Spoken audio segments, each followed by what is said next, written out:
Hello, everyone. Welcome to the latest episode of Leaders Who Last, where we explore burnout in 2025 and in this crazy, crazy time of our world and how we're all existing and trying to thrive during this crazy time. I'm so excited that you're here with us. I'm Elena Joy. My pronouns are she, her. I'm the CEO of Latitude. We are an HR consulting company that is focused on building inclusive and sustainable leadership pipelines. We do that through burnout prevention and emerging leadership work. And so right now we're really focused on burnout prevention because let's be real, that is what we're all struggling with right now. And when I say burnout, let's expand that word because it can mean whatever we want it to mean. And the fact is the burnout we're experiencing right now is not the same as we did in 2020. It's not the same as we experienced in college. 2025's burnout is different. There's a lot of intricacy to it. And our guest today is a huge part of helping us explore those differences and really get to the bottom of some really cool stuff. I'm just so excited about what we're going to do today. Okay, please let me introduce my friend Arti Samani. She is a global expert on AI-enabled deepfake technology and how to prevent it. And there's this beautiful crossover. I'm just going to give you context, and then we're just going to let Arti loose because this is going to be an amazing conversation. The context is, Arti posted on LinkedIn that there was this question that they were asked, that HR people were asking in interviews to make sure the person they were talking to was a human, because deepfakes can show up in these interview calls and the recruiter might not even know. So they needed ways to be able to prove the humanity of the person on the other end of the line. And I'll put the link to an article that we wrote about it. So fun. But here's the thing. I realized, and especially because a comment on Arti's post, I think it was Aaron Broadford, pointed out that it's the quirkiness, it's the weirdness, it's the authenticity that is helping to prove that we're humans. So then I wrote this article about how, oh my gosh, I'm all about authenticity as a burnout prevention strategy, because the less we perform leadership, but actually be a leader, the longer we're going to last. We're not wasting all that energy. Anyone who's from a marginalized community, who's been the only one in the room, knows how much energy it takes to perform as the room expects versus showing up as your full self and doing the dang work, right? So obviously burnout prevention, but now I'm realizing also not only executive leadership prevention, burnout prevention, and culture deepening and improvement, but also deep fake fraud prevention. Arti, please share with us everything. Elena, thank you. Thank you for inviting me to this event. I'm so pleased that you recognize the message that I've been trying to put out there for a long time, and I have this platform to really tell people that actually there is now a direct correlation between authentic leadership and your organization's risk exposure. And this is what we're going to talk about. I hope I will be able to shed some light on it and a very different perspective, because leaders are so busy trying to run the organizations and keep the lights on, keep the shareholder interests at heart, everything, that they are the most naive group when it comes to impersonation fraud. They don't understand that they are actually victims of likeness theft, and therefore they become inadvertently a gateway to defrauding their organizations by bad actors who thrive on executing deepfake fraud. Okay. And when we were talking about this earlier, I was like, I don't know that a ton of my audience and even me really understand what deepfake is. And Arti was like, you want me to show you? And I was like, right now, right here? Okay, so pretend that Arti is my boss, and I have showed up to a Zoom call expecting my boss to give me some critical information about completing a project, maybe. And Arti, show him. What does the deep fake look like? So what you're looking on screen is a live deepfake. Basically, the face that you're seeing on screen does not belong to Arti Samani. So Elena thinks she's speaking to this individual called Arti Samani, but when the face is very different. So if this face belonged to to your executive or even to your client, Elena, you think you're joining the call. And if I change the name to Joe Blogs, for example, you'd think you're speaking to Joe Blogs, who carries this face, and you're having a perfectly normal conversation. Well, the person behind the screen is not the same face as the person on the screen.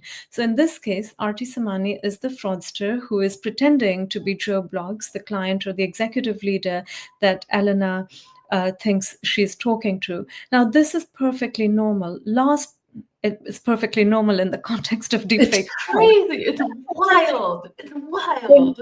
It's mad. We are living in this environment, which is totally crazy. So last year, a British company called Arup had lost $25 million to a fraud like this, where their CFO and a lot of their senior executive team showed up on a live Zoom call and instructed a financial controller in the team to make a fund transfer of $25 million. The individual thought that he saw his colleagues, his senior team, and he went and executed on the instructions.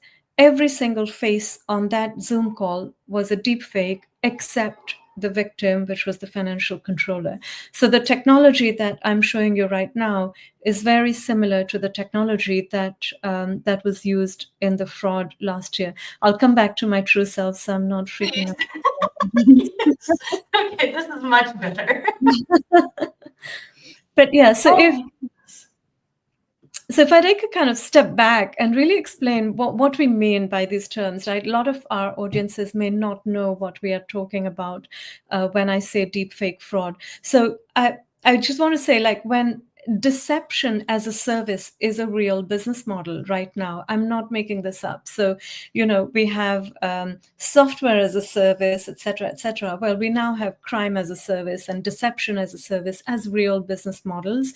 And it is impossible for us to tell the real and the fake apart, as we've just seen on the screen, right? So in this scenario, authenticity is a real line of defense, which is why, Elena, you and I connected and we're having this conversation.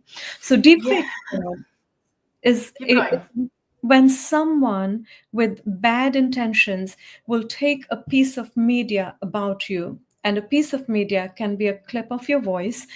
They may have heard you on a podcast. It could be a short segment of a video. We tend to have videos of ourselves online quite a lot these days, or even a single still image, like your LinkedIn profile picture, for example.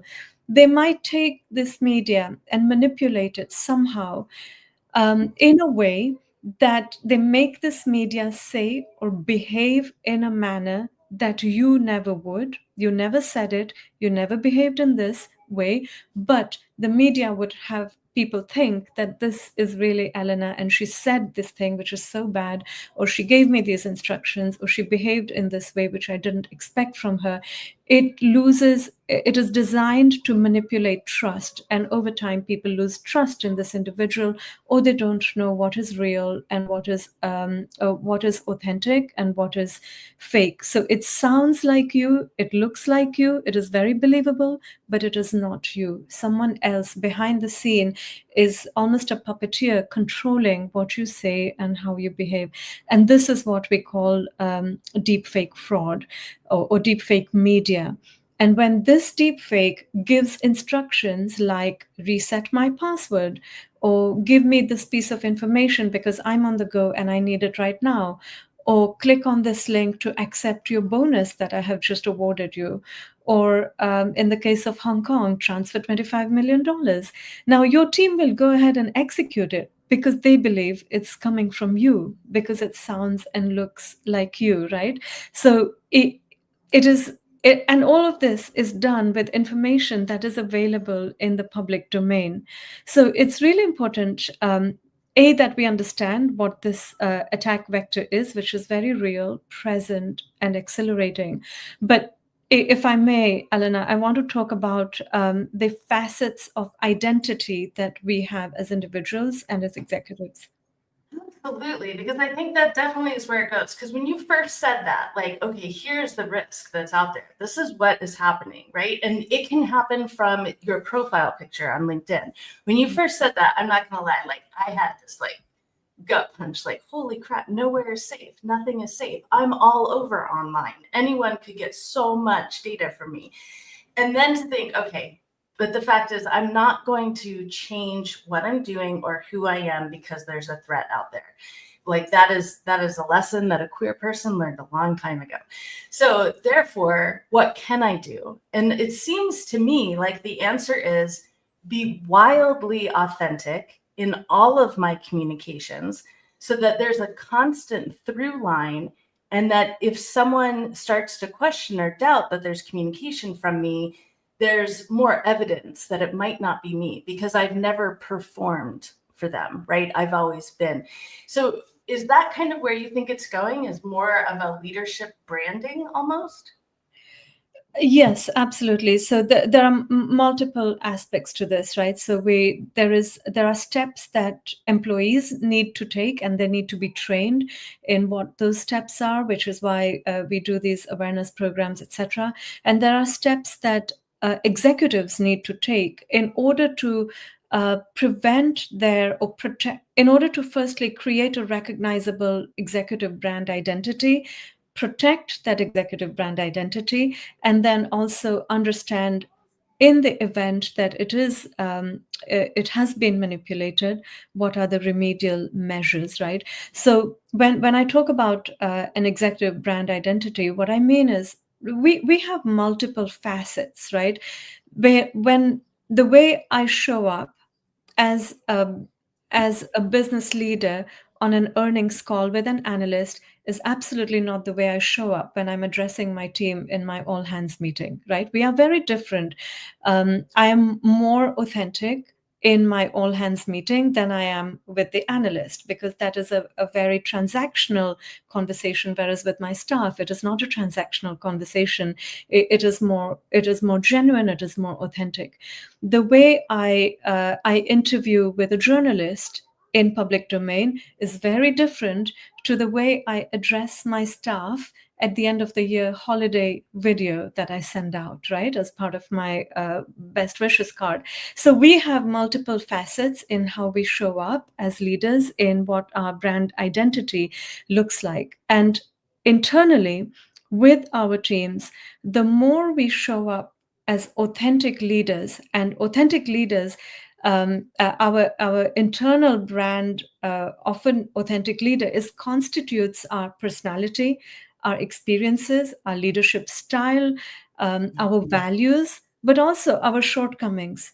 And a lot of times leaders are so busy trying to be perfect leaders that they don't want to demonstrate their shortcomings. And actually, the point you made earlier, it is these shortcomings, these quirks, these deficiencies that we have in our personalities are what creates a distinct identity of us, which can be not replicated, or it can be very, very difficult to be impersonated, right? And I call that a watermark of trust. So what is the watermark of trust in a human being, in an executive leader who would otherwise be impersonated? It's a combination of your, like I said, your values, your shortcomings, your personality, your experiences, your leadership style.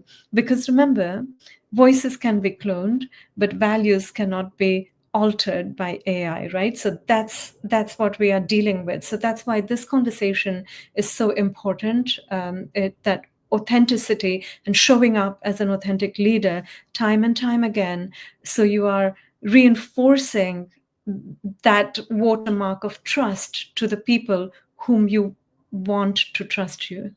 Mm-hmm. Oh, I love that so much, because a key part of the Latitude program is around core values. It's actually one of the very first things that our leaders do is make sure they really are connected with their core values, because their core values is the basis of everything about burnout prevention, really, and everything about a leadership legacy. Mm-hmm. And that often takes us then into the organization's core values and making sure that their culture is one of authenticity and psychological safety. Because when we have that level of psychological safety, not only are there so many positive financial outcomes to that, but it's also turns out is a fraud prevention strategy to have that high level of psychological safety. Can you speak a little bit to what is it within a culture that will help prevent that deepfake fraud? Yeah, absolutely. So when you are an authentic leader, you are giving your team permission to be human, right? Because you're not pretending, you're being human, and therefore you're giving permission to be human. And this is powerful, right? This is powerful Yes, it for, is. it's a powerful antidote for fatigue, but also for fraud. Now, let me explain. It seems weird that what has this got to do with fraud? But deepfake fraud is a form of human manipulation, right? So they thrive, these kind of fraudsters thrive in environments where people are afraid to speak up. They're afraid to question the authority, or when they experience uncertainty in a work environment. Because these kind of situations put us in a heightened state of emotion. And when we are in that heightened state of emotion, we lose the ability to apply context, to apply critical thinking to the environment around us. And therefore, we lose our ability to pick up on signs of coercion and manipulation. Now, this is why deepfake fraud is very successful because a lot of people don't know about it. They are not trained on it. Executives don't know about it. But B, that our work culture is always on. We are always worrying about questioning authority, questioning leadership, especially when we are in an economically shrinking environment, right? There's geopolitical tensions, there's economic uncertainty, there's news of layoffs everywhere. None of this is very helpful in reducing deepfake or human manipulation fraud. So it's kind of that psychological safety, that authenticity, that permission to show up as a human is the thing that reduces the attack surface. When people cannot recognize the truth signals, when they cannot question the fakes, then your attack surface is higher. And when we are in the heightened state of emotion, we lose that ability, and therefore we, the employees, become gateways for bad actors to target us, to manipulate us. So basically, what I'm saying is that your business culture and your risk exposure, or your organization's risk exposure, almost directly correlated, and your culture is directly tied to how authentic you are as a leader and how much permission you give your team, therefore, to be authentic. And if they are authentic, if they're not tired and burnt out, they are aware, they are deploying critical thinking, they're deploying contextual awareness, and therefore chipping away the attack surface through human manipulation fraud. Yeah. You just really expanded my mind and really thinking about how culture directly correlates. I love how you said attack surface. Like it really shows like where's the vulnerability, and the bigger the surface, the more vulnerability there is. And that is directly correlated to how exhausted your employees are, how trained and educated your employees and leaders are, and how safe the culture is, which is determined by the authenticity and psychological safety of the leaders of the organization. It's not determined by the HR or the ERGs. Okay, let's just make that real clear right now. So I've never done this with a guest before, but I really feel the need to with you, Artie. Please help us understand. This is such a new field. I'm sure we have leaders on this call that this is really their first time connecting these dots. If someone wanted to take the next step, what does that look like with you? And please share both like the corporate setting, but also a lot of my clients are businesses that have 50 to 100 employees. They're locally owned. They're very successful, very successful. So to me, they are at risk, right? So please share if a leader from a corporation contacted you and a leader of a small business contacted you, kind of how would that work? Absolutely. So I work with businesses of all sizes because I've seen a two people business targeted by deepfake fraud, and I'll give an example of what that looks like. And I've seen a listed business targeted by this, and I already talked about the Hong Kong case earlier. But the way I work, so I offer multiple services. So the standard one is employee awareness, because once you have seen and experienced a deepfake fraud, you can't unsee it. Now that you and I have done this in real time, every digital interaction you will treat with a little Yes. more caution and curiosity, Yes. right? So the baseline is, okay, well, let's all talk about it. It's normal to talk about human manipulation, fraud, and train our employees. The other layer, which is parallel to this, is let's train our executives, because, like I said, they're a naive group of people when it comes to awareness of this particular thing. And that training looks a little different. It's more in a closed room environment where they feel safe exposing their ignorance about this, perhaps, or asking questions without feeling exposed, right? So we want to talk about executives in a different format, and there we talk about authenticity, culture, how your business culture, what does your business culture look like, and is it actually what you think it is, and how your employees perceive it to be, right? Because executives and employees are two different minds. One thinks they have a great culture, the other one may not perceive it to be. So we work on that, and I work with the human resources team as well to put some of these things in place. So we do a vulnerability assessment, we do a risk assessment based on what you tell me, and then where are the gaps and how do we fill it. So there is a whole spectrum of that training piece across different teams, but also different layers within the organization. There is the piece around what does a safe culture look like in the context of risk exposure. That's the second piece. And then we do simulations. So we simulate a deepfake attack to test your processes and your people's response. Because it's one thing having processes in place, right? Like the Hong Kong case, they must have had approval processes in place where you're not just authorizing one individual to transfer such a large sum of money, but somewhere that process fell through when it came directly from the chief financial officer of the organization. So when we create these simulated attacks, then you really stress test your processes and your people's response. So you can work with me in any of these ways, either employee training, executive training, culture and risk assessment, and simulated attacks to then get a report on where the gaps are. Simulated attack sounds so exciting and so scary at the same time. Mhm.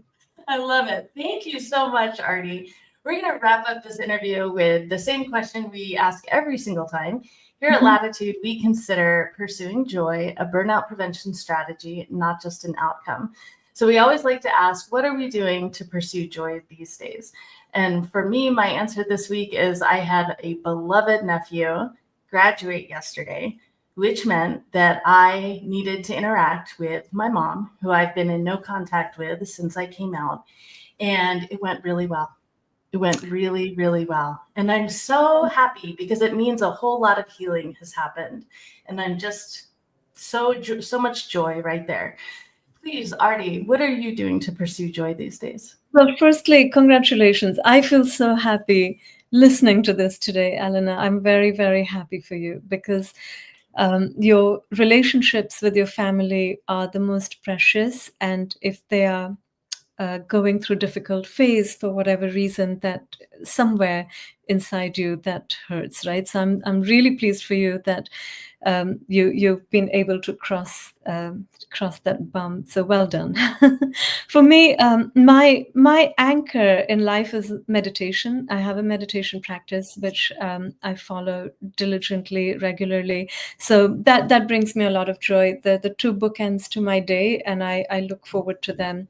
But also, I'm loving the work I do, because I feel the impact of it. Like when this kind of conversation makes me happy, because whoever is listening to this will now be that little bit safer, that little bit secure, and they will feel empowered to show up as their authentic self, because there is a real reward in that, right? And we only touched on the business aspect of this, but there's a whole personal aspect of this when people are scammed in their personal lives, powered by deepfake fraud, right? So I feel joyful when we are having these kind of conversations, when my work is showcased and I'm able to make a difference in people's life.